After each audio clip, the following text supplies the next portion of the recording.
यहाँ पे बताया प्रातः काल सब उत्साह पूर्वक स्नान करने के बाद परस्पर भगवान के गुणों की कथाएं, गुणों की कथा मतलब गुणों का बखान करना, भगवान के गुणों की चर्चा करना, उनके प्रसंगों की चर्चा करना, वो कथा है।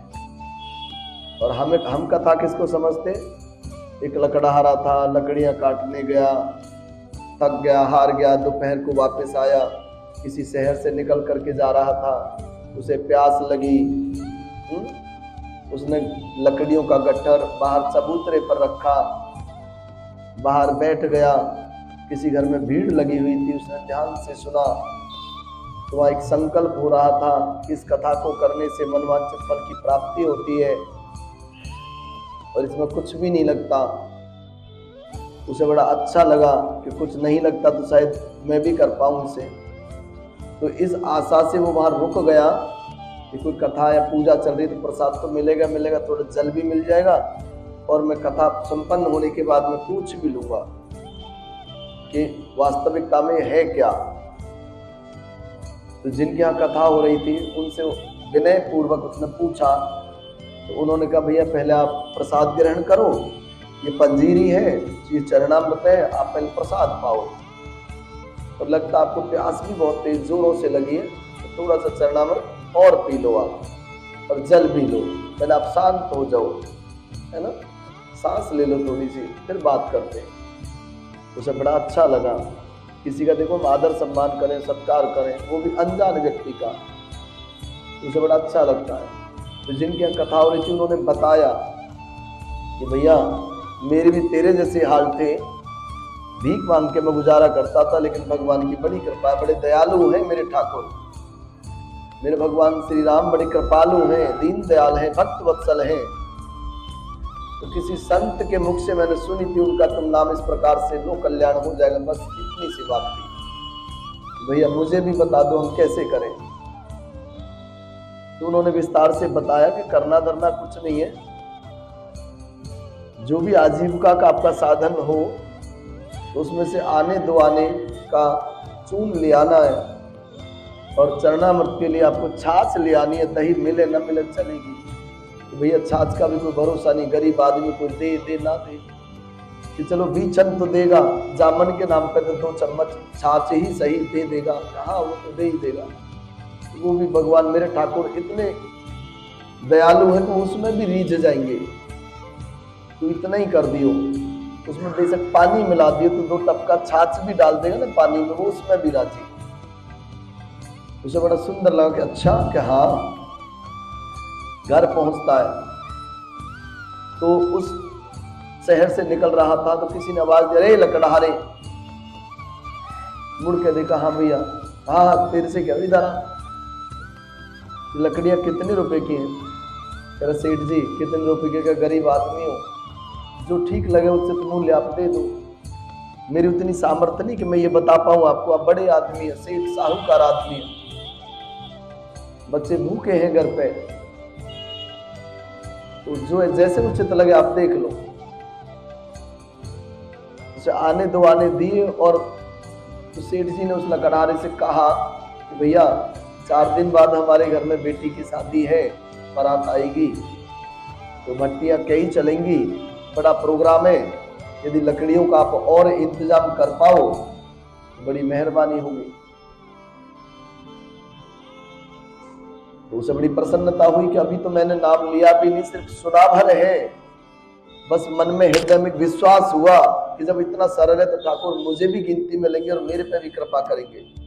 सिर्फ सुना मात्र है, सुनने मात्र से और हृदय में सिर्फ एक संकल्प, मन में सिर्फ कल्पना करी कि भगवान की कृपा हुई, लकड़ियों को बेचने से आने दो आने यदि मुझे मिलते हैं तो आज मैं उसे ठाकुर जी की सेवा में लगा दूंगा। सिर्फ सोचा ही तो है, तो वाकई में परम दयालु निकले। देखो कहाँ एक गट्ठर लकड़ियों का बिकता नहीं था और मुझे ऑर्डर मिल गया एडवांस में कि 4-5 दिन बाद शादी है घर में, हमें लकड़ियों की आवश्यकता है, बहुत लकड़ियों की आवश्यकता है। उन्होंने कहा सेठ जी आप बड़े आदमी, पैसे वाले आदमी, बाराती भी आएंगे, गांव के गांव जीमेंगे आपके यहाँ, तो सबकी व्यवस्था आप बताओ। नहीं भाई लगभग 50-100 गट्ठर तो चाहिए। तो एक व्यक्ति यदि सिर पर ढोएगा तो बहुत बड़ी तो नहीं, छोटी सी रहेगी, 20, 30, 40, 50 किलो की होगी। उन्होंने कहा 50-100 गठिया तो चाहिए।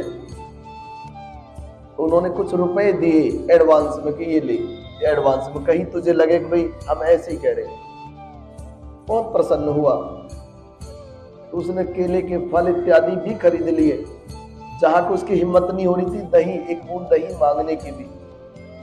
देखो मन के अंदर भाव होना चाहिए। हम क्या करते हैं, भगवान ने भी सामर्थ्य बनाए दी भी है ना हमें, तो हम भी, ये नहीं कि आप भगवान को लुटा दो, लेकिन उसकी सेवा के लिए जब आप खड़े होते हो तो उसमें भेदभाव नहीं करना चाहिए, उसमें भेदभाव नहीं करना चाहिए। आप हमसे झूठ बोल दो चलेगा,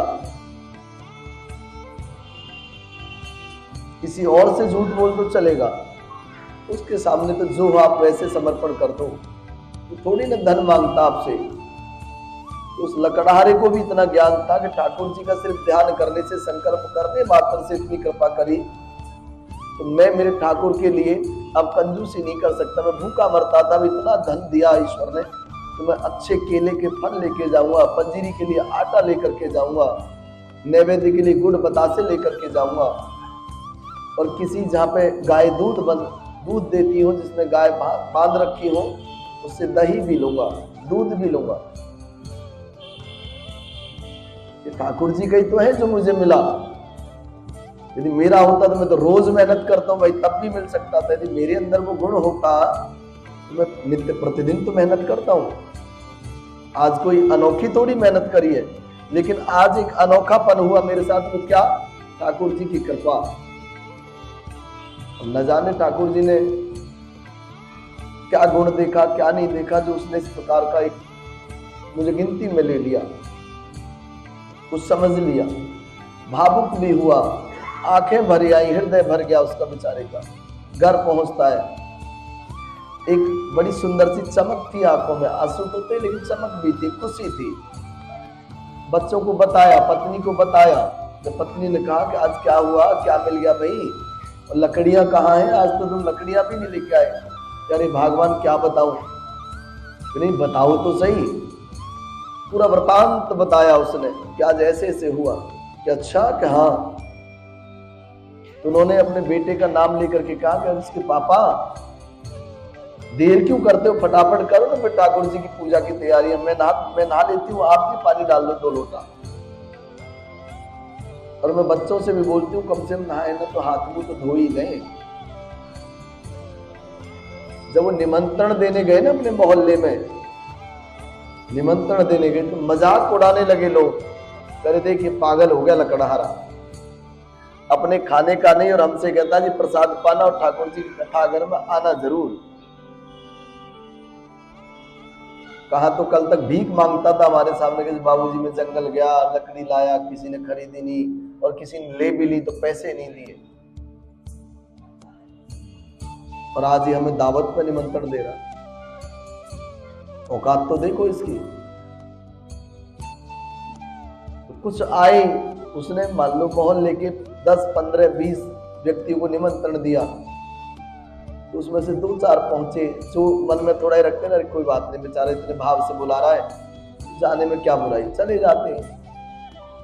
ये ऐसे भी तो होते हैं कुछ व्यक्ति जो भाव से वहां पहुंचे। तो कथा के लिए ना तो कोई पंडित जी, न कोई पुस्तक। अब कथा क्या थी? कथा सिर्फ इतनी थी, कितनी भला, कथा इतनी थी कि देवर्षि नारद को भगवान विष्णु से पूछे जाने पर भगवान विष्णु ने एक उपाय बताया था। क्या? कि भगवान श्री सत्यदेव का व्रत और उसके नियम, श्रद्धा से समन्वित होना, मन के अंदर, हृदय के अंदर ईर्ष्या भाव को मिटा करके एक श्रद्धा भाव रखते हुए अपनों को प्रेम से निमंत्रण देना, आचरण अच्छा रखना। और समय वक्त के ऊपर बताया कि जब आपके हृदय के अंदर भगवान के प्रति श्रद्धा भाव जागृत हो जाए, वो बहुत सबसे उत्तम। तो उन्होंने सिर्फ चर्चा करी आपस में, लोग तो इस उम्मीद से आए कि हाँ भाई कथा करने कोई पंडित जी आएंगे, कुछ सुनाएंगे, ये लकड़हारा कहीं से सुन के आएगा तो हमें कथा सुनाएगा कुछ। तो कथा मतलब भगवान की तरफ जाने वाले किसी रास्ते का जिक्र करना, विवरण करना, बस इतनी सी बात। तो उन्होंने यही प्रसंग रख दिया उस लकड़हारे ने। तो कथा बता के तो पता नहीं, मैं ऐसे ऐसे करके आ रहा था, मुझे लगी प्यास, तो मैं देख रहा था कहीं पानी पीने के लिए मिल जाए गिलास। तो एक घर में भीड़ भाड़ सी हो रही थी, मैं बाहर रुक गया, गरीब आदमी, मेरी हिम्मत नहीं पड़ी कि मैं अंदर जाके बैठ जाऊं। जब भीड़ बाहर निकली तो चरणामृत और पंचामृत लेकर के, चरणामृत और पंजीरी लेकर निकल रही थी। मन में जिज्ञासा हुई, मैं पूछ बैठा, भैया ये सब क्या है? तो उन्होंने बताया, कुछ नहीं भाई, भगवान का नाम ले रहे थे। कैसे ले रहे थे? बस प्रेम से, प्यार से बैठ करके हरि नाम की चर्चा, उनका गुणगान कर रहे थे। और गुणगान से पहले क्या? श्रद्धा से समन्वित होना, भाईचारे की भावना, द्वेष, ईर्ष्या, किसी के प्रति बदले की जो भावना होती है उसे मिटा देना। यदि कोई वैमनस्य है हमारे अंदर, किसी के प्रति कोई कहा सुनी हुई है कभी, अभी तो नहीं हुई, कल हुई है, परसों हुई है, 10 दिन बाद, साल पहले कभी हुई है, यदि हुई भी है और हमने गांठ बांध रखी है, बस उन गांठों को खोल देना और भगवान पे ऐसा हृदय से भरोसा कर लेना कि अब भगवान करे या तो मुझे सद्बुद्धि ऐसी दे कि मैं गांठ लगाऊं ही ना और ऐसा कुछ व्यवहार हो ही ना हमारे और हमारों के बीच, तो पड़ोसी के रूप में है, भाई के रूप में है, बहन के रूप में, कोई भी है। लेकिन उस पल, उस क्षण उस गांठ को खोल देना वो अनिवार्य है। बस इन नियमों की चर्चा हुई, यही ठाकुर जी की कथा है। देखो, हम अपने आप को संकुचित कर लें, छोटा मान लें। अच्छा एक बात बताओ, आपको कुछ हाथ के अंदर लेना हो तो आप ऐसे करते हो या ऐसे करते हो? सीधा रखते हो या ऐसे करते हो? ऐसे करने पे ही कुछ आता है ना, ऐसे तो नहीं आता। तो संकुचित होना मतलब आपको सुख ओढ़ लो, सब चीज अपना आप आ जाएंगी आपके पास।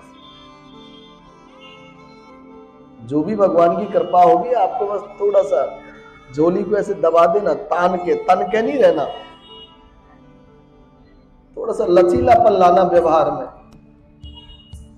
थोड़ा सा लचीलापन लाना व्यवहार में। बस वो लोच ही तो है, ऐसे जैसे हम खौच बोलते हैं, इसको खौच भी बोलते हैं, है ना। जैसे किसी वस्त्र में खौच आ गया जी, सुना है ना? ये तो नहीं, खौच शब्द, और क्षेत्रीय भाषा में कहीं कहीं इसको खौच बोलते हैं, बोलते हैं ना,